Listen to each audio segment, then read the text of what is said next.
Hello students, welcome to my channel easy learning accounts. और आज की इस वीडियो में हम लोग बिजनेस स्टडीज का चैप्टर नंबर 8 मतलब कंट्रोलिंग का वन शॉट रिवीजन करेंगे और देखेंगे कि कंट्रोलिंग चैप्टर में हमें क्या क्या तैयार करना है। तो सबसे पहले हमें पता होना चाहिए कि भाई मीनिंग ऑफ कंट्रोलिंग क्या होता है।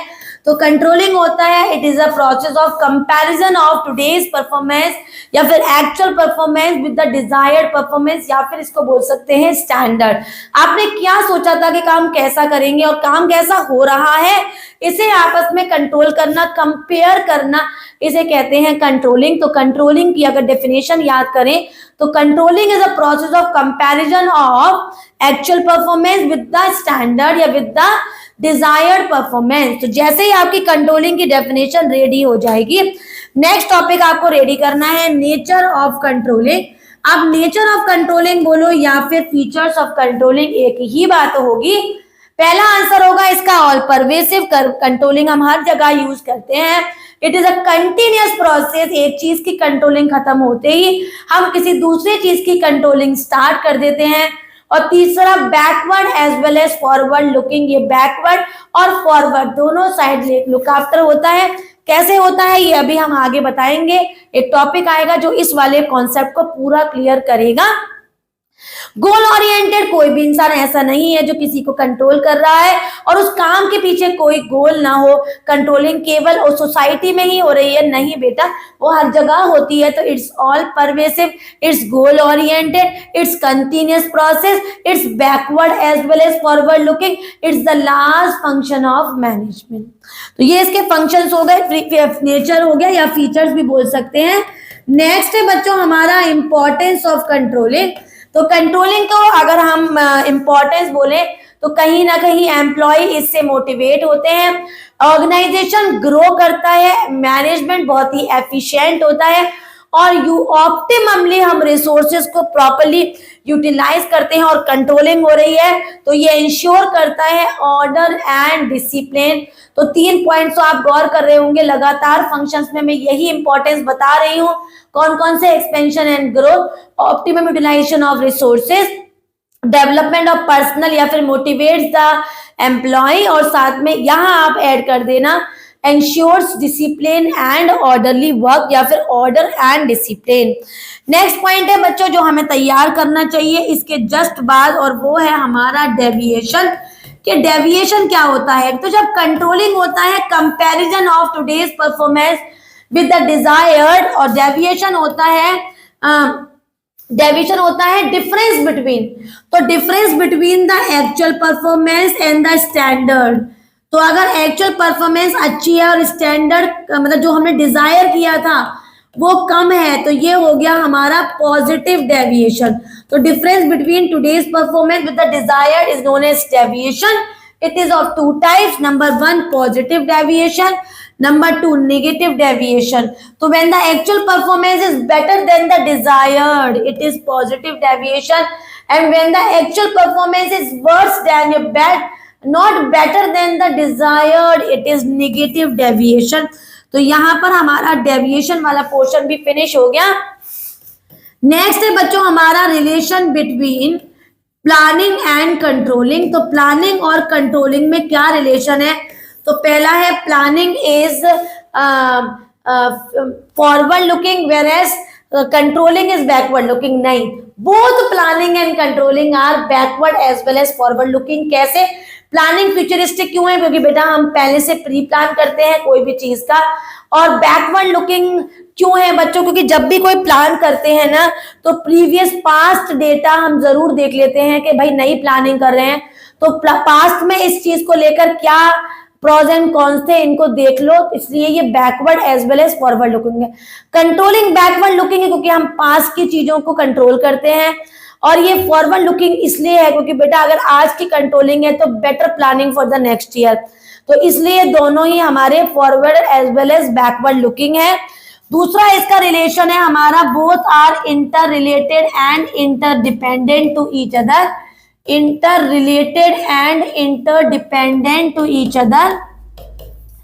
इंटर रिलेटेड क्यों है? क्योंकि दोनों ही आपस में रिलेट करते हैं। अगर प्लानिंग अच्छी होगी तो कंट्रोलिंग अच्छी होगी, आज कंट्रोलिंग अच्छी होगी तो नेक्स्ट प्लानिंग बेहतर हमेशा होगी।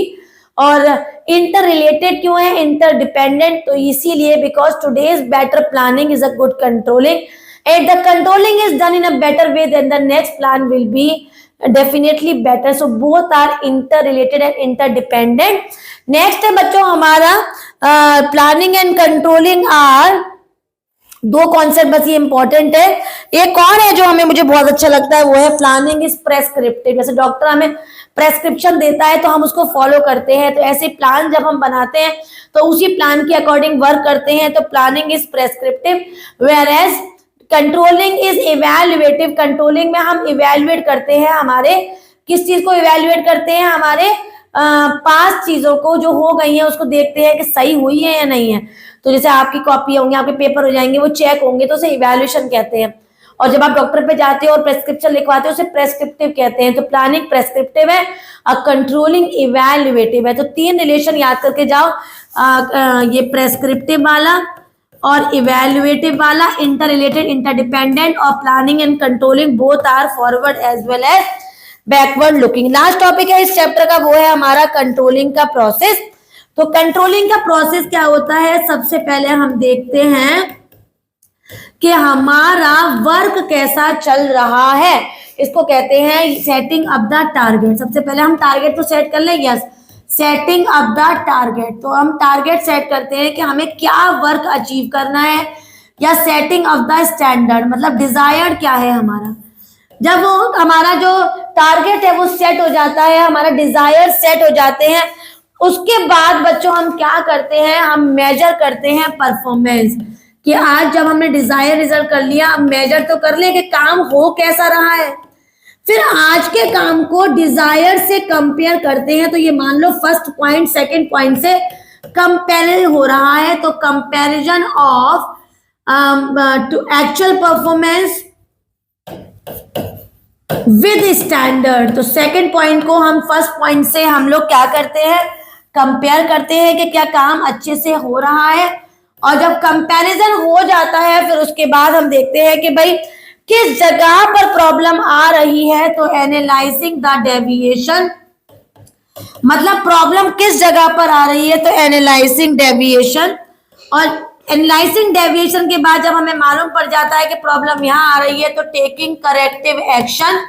और उसके बाद फिर बच्चों बीच में फिर से हमारा एम्प्लॉयर आके फीडबैक लेता है कि क्या काम वैसा अब सही से हो रहा है।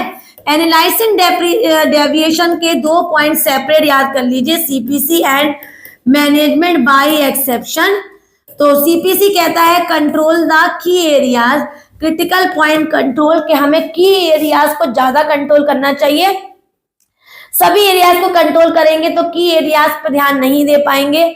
और मैनेजमेंट बाय एक्सेप्शन कहता है कि अगर मैनेजर ईच एंड एवरी चीज को कंट्रोल करेगा तो वो कुछ भी कंट्रोल नहीं कर पाएगा। If the manager want to control everything he is never able to control anything. तो इसे कहते हैं मैनेजमेंट बाय एक्सेप्शन। तो यहाँ पर हमने पढ़ा क्या, इस चैप्टर में हमने पढ़ा कंट्रोलिंग की डेफिनेशन, हमने यहाँ पर पढ़ा कंट्रोलिंग के नेचर, इसको फीचर भी बोलेंगे, इंपॉर्टेंस चार्ट रेडी कर लिए। फिर हमने पढ़ा relation between controlling and planning, उसमें हमें 3 रिलेशन रेडी करके जा रहे हैं। उसके बाद नेक्स्ट पढ़ा डेविएशन का मीनिंग, उसके टाइप पॉजिटिव और नेगेटिव, कंट्रोलिंग का प्रोसेस। सबसे पहले हमने टारगेट सेट किया, परफॉर्मेंस मेजर की, कंपेयर किया टारगेट को मेजर आज की परफॉर्मेंस से, एनालाइज किया डेविएशन की प्रॉब्लम कहाँ है, फिर एक्शन लिया और उसके बाद फिर फीडबैक भी देखा। एनालाइजिंग डेविएशन में सीपीसी अच्छे से कर लो, कंट्रोलिंग द की एरियाज, की आराज, की एरियाज याद कर लो, मैनेजमेंट बाय एक्सेप्शन सबको कंट्रोल करेंगे तो नहीं, तो कहीं ज्यादा नुकसान दिखा रहे हो केस स्टडी में, कहीं कम, लेकिन कम वह नुकसान डेली यूज कर रहे हैं तो आप उसे कंट्रोल करेंगे, इसे कहते हैं मैनेजमेंट बाय एक्सेप्शन। तो इन पॉइंट को याद कर लो। इस चैप्टर में एक पर्ट करके PERT करके भी पॉइंट है जो एनसीईआरटी में दिया है, तो पर्ट एंड सीपीसी इनको अच्छे से तैयार करिए। ये चैप्टर खत्म हो गया था। अब यहाँ पर हमारा पार्ट ए जो बीएसटी का है वो खत्म हुआ। नेक्स्ट रिकॉर्डिंग वीडियो बहुत जल्दी आपके पास लाएंगे जिसमें हम पार्ट बी अटेंड करेंगे, फाइनेंशियल मैनेजमेंट। तब तक आपको करना क्या है, बहुत बहुत इंपॉर्टेंट काम करना है, वीडियो को लाइक करना है, शेयर करना है और चैनल को सब्सक्राइब करना है, फ्रेंड्स को भी बताना है, लाइव क्लास भी होती है उसके बारे में भी बताना है, बच्चों चैनल को सपोर्ट करना है। Bye bye.